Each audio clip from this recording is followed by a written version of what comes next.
Was anyone, or was everyone had? Was it a hoax? The country on edge watched yesterday as a balloon flew out of control in the skies over Colorado. Everyone feared 6-year-old Falcon Heene was inside and that he would die before everyone's eyes. But when the balloon crashed to the ground, the boy was nowhere to be found. And after hours of frantic searching, Falcon was found hiding in an attic above his garage. But was it all a hoax? Last night, Falcon himself may have given a huge clue. Now listen closely.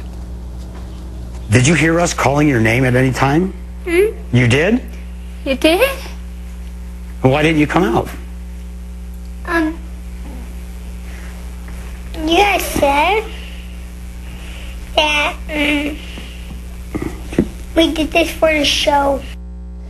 Falcon's father, Richard, insists it was no hoax. You know, they weren't there. I went through such a roller coaster of emotions yesterday. To have people say that, I think, is extremely pathetic. We were holding on to every second, you know, every second, just hoping that he was going to come out okay. And I mean, I'm not selling anything. This is what we do all of the time. We made out the Heene family schedule in advance, a year in advance, what we're going to do, where we're going to do it, and I'm not selling anything.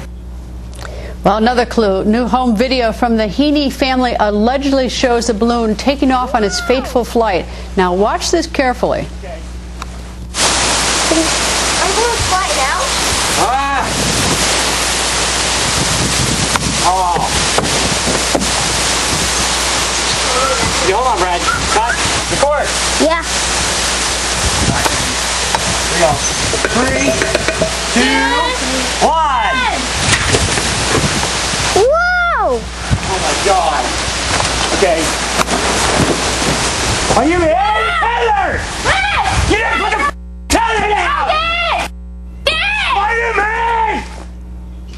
And a short time later, the family says they realized Falcon was missing. They began making calls. The first call, the FAA. The second call, the media. They called a local TV station. And then call number 3. Falcon's mother frantically called 911. Okay. And so it was an experimental plane? It's a flying saucer. It's a flying saucer? Yeah. And that's gone too, right? I'm sorry? How long, is the flying saucer gone as well? Yeah, about 20 minutes, I think. They've both been missing for about 20 minutes? Yeah. Okay. Okay, how long has the 6-year-old been missing? Just a few minutes. Was the flying saucer in the backyard? Yes. Okay, it obviously has electronics so he can know how to work it. He gets it up off the air, off the ground?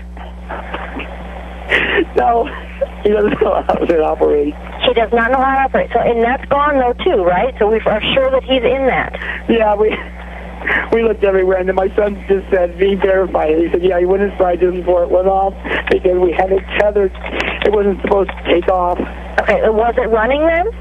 Well, it doesn't run. It's filled with helium, and it operates off of 1,000,000 volts to move left and right horizontal. Okay. Joins live is Larimer County Sheriff Jim Alderden. Sheriff, nice to see you, sir. And I guess the first question is whether or not you've spoken to Falcon himself. Actually, I met Falcon just for a short time yesterday, but our investigators were there yesterday and talked to Falcon after he came out. We haven't interviewed him today. Perhaps tomorrow. We're hoping to interview some of the family members and Mr. Heene again tomorrow. Is there any reason why you didn't speak to Falcon today in light of the fact that the suspicion has sort of been growing the last day or so, trying to figure out whether this was a hoax or was not a hoax? Sure. Obviously, we want to do a good, thorough interview with Mr. Heene and the children again. And if you saw some of the video that was taken this morning and some of the earlier shows, the boy was sick. I think he vomited. The family was obviously very tired. And frankly, we want to do it in a more controlled environment when they are feeling rested and healthy before we engage them in another conversation. Sheriff, were you there when the young boy was found?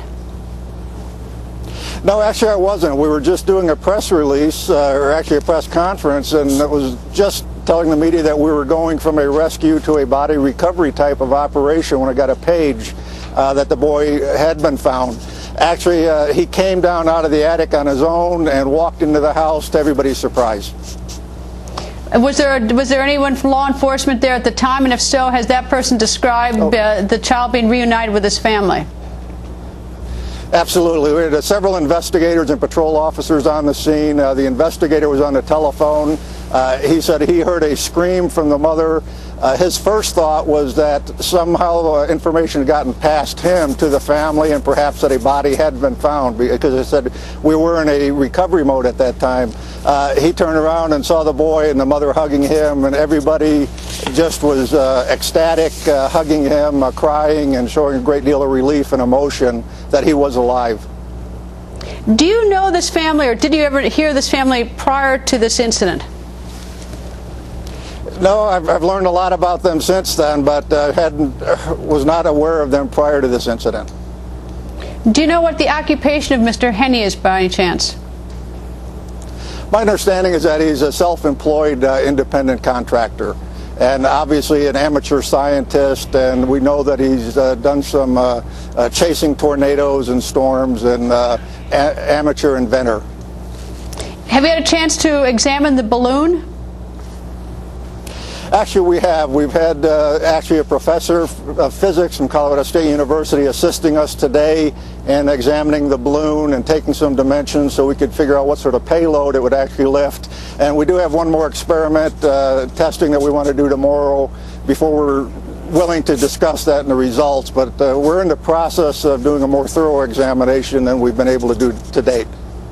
What's the test you want to do tomorrow? Well, basically, we just want to confirm some of the payload information and whether the structure itself is strong enough that it would support the weight of this boy. Does this balloon have a basket on it, or did it have a basket on it, or anything that could carry a child? Because it's sort of hard to tell from the video we're seeing. It is, and I think we had reported that it was a basket, but actually if you saw any of the video, that's a saucer-shaped thing, and there's a small compartment that's basically a utility compartment underneath the inflatable device. That compartment is about 18 inches deep, and it's 4 foot in diameter, and it's basically empty except for a steering mechanism, and there's a door to it. Our understanding is that the boy had been trying to slide into the door earlier that day, which resulted in his father yelling at him and telling him not to do that. This happened on several occasions, and after the balloon lifted off, one of the other children told the father that he had seen Falcon crawl into that door, and that Falcon was in fact in that compartment when the balloon launched. Have you been able to interview that other child to corroborate or verify that that's what he told his father? Our investigators have, certainly. And what did that child say? Did he confirm that, or did he say something different? Yeah. No, he confirmed that. Now, I assume you've heard that remark that it's attributed to the young boy Falcon, something about his father, about the show or something. He did that for the show. Do you have anything more, or do you know anything more about that comment? Yeah. No, I don't. I saw it, and certainly we were taken back by it, as were the investigators who had done the interviews. But I have to tell you that the investigators who were on scene very strongly felt that the emotions, that the body language, that the nonverbals throughout the course of this event, the highs and the lows, believing the boy was in it, believing he might have fallen out, were very consistent throughout the events. And even after seeing that last night on one of your competitor stations, they felt this morning, after having thought about it all night, even though it raised a red flag, they still felt that the people were being truthful with them throughout the day. But I certainly understand people's skepticism with regards to that comment being made. What does it take, or what did it take to actually launch this balloon, and who launched it? Well, it wasn't intended to be launched, and I think maybe that's one of the misnomers from watching that video. If you saw the countdown and the father pulling on a particular rope, there's a linchpin that held this device down, and then it was supposed to be 4 tethers, but they're very light string, almost like carpenter rope. that were 20 feet long and that were supposed to, it was supposed to raise to that 20-foot level, and then these tethers were supposed to hold it. So what you saw in the video is him calling the numbers, pulling the rope, which pulls the linchpin out. It was supposed to launch it to 20 feet. That was the intent, but obviously the tethers did not hold. Who was there at the launch, and who did the launching? The father's actually the one who pulled the pin out. The mother was there, and 2 or 3 of the boys were there. Obviously, one of the children was videotaping it. The other one was present, and you know, the big question is, where was Falcon at that time? Sheriff, thank you, and good luck, sir, in your investigation. Thank you, Greta. Nice talking to you. Nice talking to you, sir.